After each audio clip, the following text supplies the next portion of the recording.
if understanding quantum entanglement is a clue to understanding how God connects and moves with people? The God connection.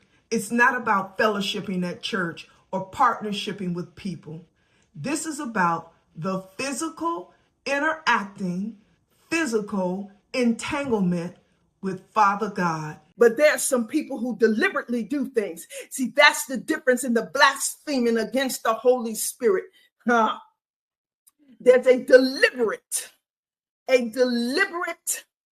intentional something that is being done that causes and brings what you say about God to an open shame, where people are saying, I'm not going back to church. I'm not going back to church. See, this is what happened with King David. Y'all want the truth? That's what happened with King David. That's why David said, I was glad when they said unto me, let us go into the house of the Lord. Because David didn't go back to church. Why? Because he had blatantly and intentionally done what God told him not to do.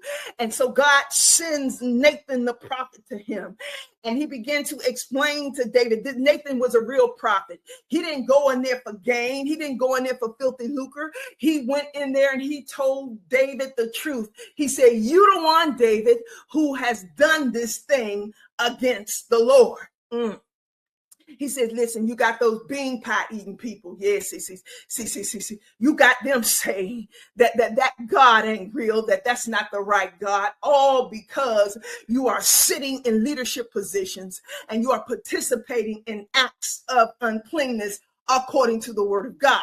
Because really no one cares if you decide you're going to do something. But when it affects the kingdom of God, when it affects the people of God, that's when you're over in a different position. Jesus Christ. Somebody stay with me. See, you got these individuals, you got these harlots that say that kind of activity is okay because that's the way it goes. Dr. Apostle Michelle McKenzie will be releasing this word this coming Sunday.